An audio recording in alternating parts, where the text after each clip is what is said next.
All right, Rob Lay, 1980 sports cards, and I've been saving this 1981 Topps for a couple months now. So I've really been looking forward to this one. There's some great cards in here, some great Hall of Famers, some really good values, a really low PSA 10 gem rate, but still in a PSA 9s and 8s. We still have some potential break-even market values for grading. So I think we're gonna, out of this box, we're gonna end up with more cards being sent off to PSA for grading. So I'm excited about that. And also after some dead boxes, as you've seen in recent videos, I had some dead boxes, a 1989 Upper Deck High Series that I bought off eBay that was BBCE certified, but it was a dud. And then 2 boxes of 83 Topps I got at the Dallas Card Show that were miswraps, and they were duds. So I'm looking forward to getting back to these. And the reason I know this box is not a dud is I bought about 10, I don't know, about a dozen boxes from the 80s from this one guy, and none of them were BBCE certified. But I've opened all the boxes so far except this one, and not a single one of them were duds. They were all had expected or even higher hit rates on the big cards. So I'm looking forward to this one being the same. It's not a sealed box, and it is a cello. So of course, you can see the bottom and the top card. So I'm not going to expect any of the hits on the bottom and top cards. I mean, that would just be dumb if someone at some point didn't replace those packs. But I don't think the rest of the cards have been gone through, just because of the history I had with the other boxes from the same seller, and several of those were cellos as well, and they still had the expected hit rates. So I'm really, really looking forward to this one. What we're gonna do for fun is we're gonna go look at the top and bottom of the cellos and see if we have any hits just on the cards we can see.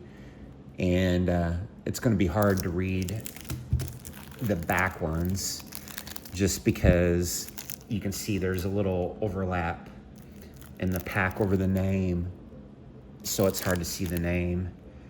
But let's go through them real quick and just see if we can tell any hits real quick, front and back.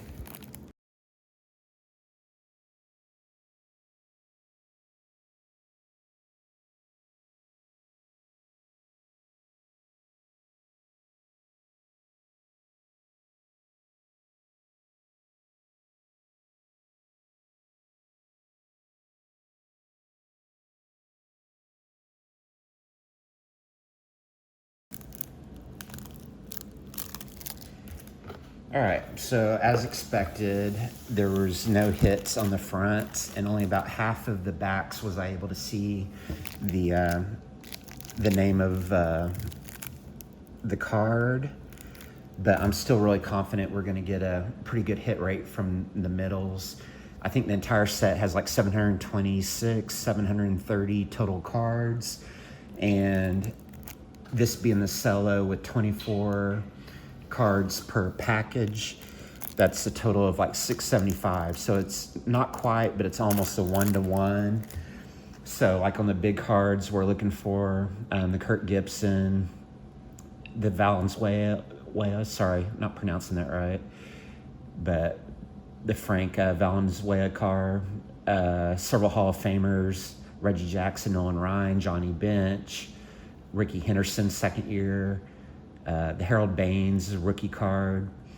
So, roughly we're expecting like a 1-to-1 hit rate. So hopefully some of the big cards will get a couple, and of course there'll be a few that we don't get any.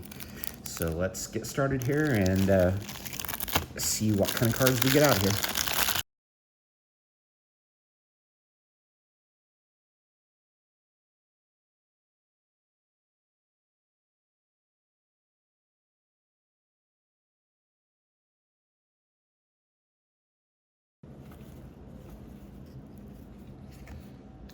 All right, There's a Steve Carlton record breaker. Not a great card, but not bad. Centering's a little off.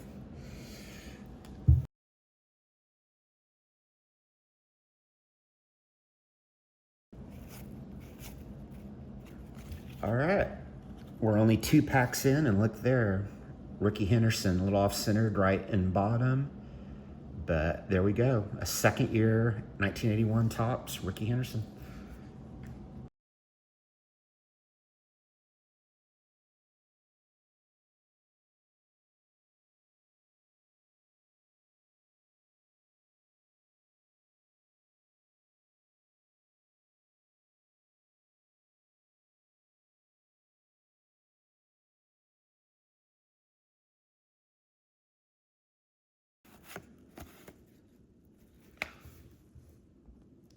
That's a neat card. Rickey Henderson, stolen base leaders. I don't think a big card, but just Rickey Henderson on there is awesome.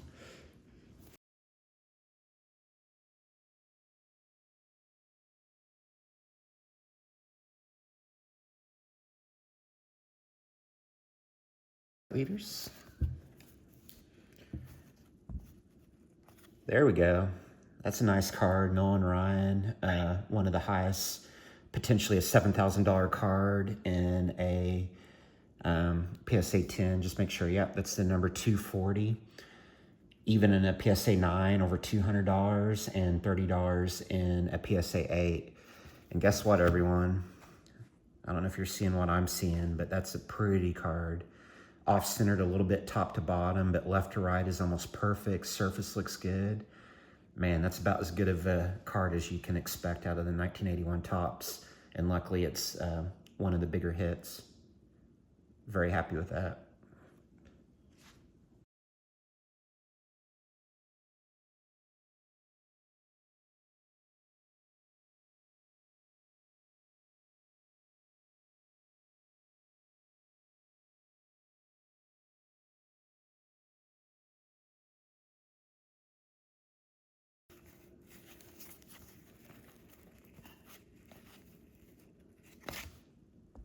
All right, there we go, the Pete Rose. There's a couple Pete Rose cards in here. This is the number 180, and this can actually be worth over $4,000 in a PSA 10, and PSA 9 is even $40.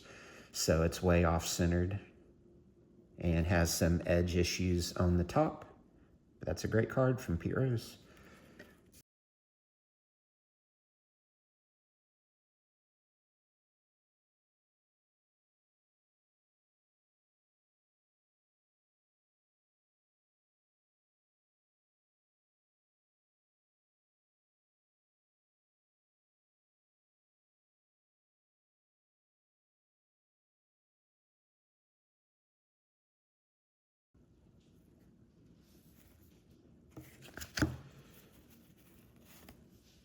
All right, this is a really neat card. This is a Tim Raines rookie, I believe. Correct me if I'm wrong, but the number 479 can be $1,100 in a PSA 10. And man, that is a good looking card. Maybe the alignment is a little bit off, but the centering is perfect and the condition and corners are perfect. If anything, just slight alignment issues from left to right. Wow, pretty card.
Okay, there's a decent card. Ozzie Smith.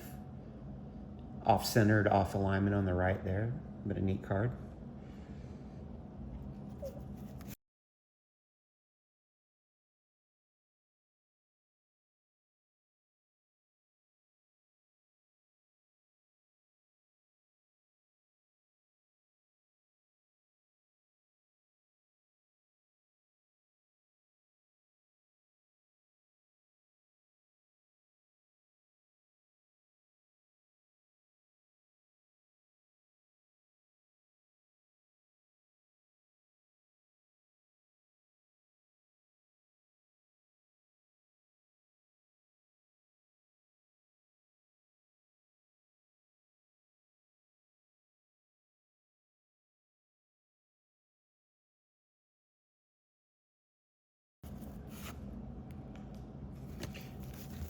Looky there, everybody. I was starting to wonder, we only had 2 packs left, and I was starting to wonder if we weren't going to get a hit. And we haven't seen the Kirk Gibson yet, but here we go. The number 302, the famous Valenzuela card. And guess what? There are no PSA 10s in existence. This card is without any PSA 10s. A PSA 10 in a Kirk Gibson is $7,600. A PSA 9 in this card is $270. What would a Population 1 PSA 10 auction for if it came? And look at this one. Out of all the bad cards we've had with rough edges and bad centering and miscuts, this is a pretty card. Look at that, top to bottom, side to side, pretty. Corners are good, edges are good. If anything, I see a little bit of surface issue right there under Fernando. But man, that's a big hit, and luckily one of the best condition cards we've pulled out of the 81 tops. So happy to get that one.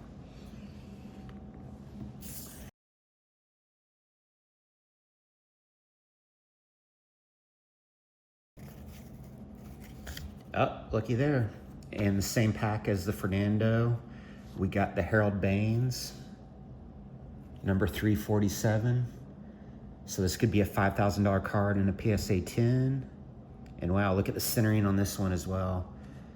That's a pretty card with great centering. Another big hit.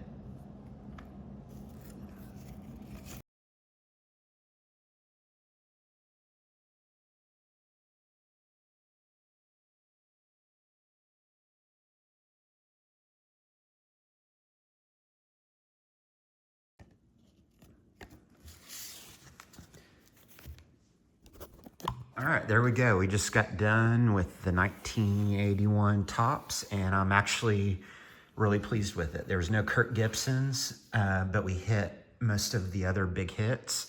And not only that, considering most of the cards had very poor centering and condition, most of the big hits we did pull had really good centering and condition. So I think we got lucky there. But man, look at that. No Kirk Gibsons, but got the Fernando, got the Harold Baines, got the Rickey Henderson, and where's the what's the one I'm looking for? Got a Pete Rose, Carlton Fisk, George Brett, and there's the Nolan Ryan. That was another great card. So yeah, overall, really happy with it. So stay tuned, and I'll report when we get the grades back. Thanks.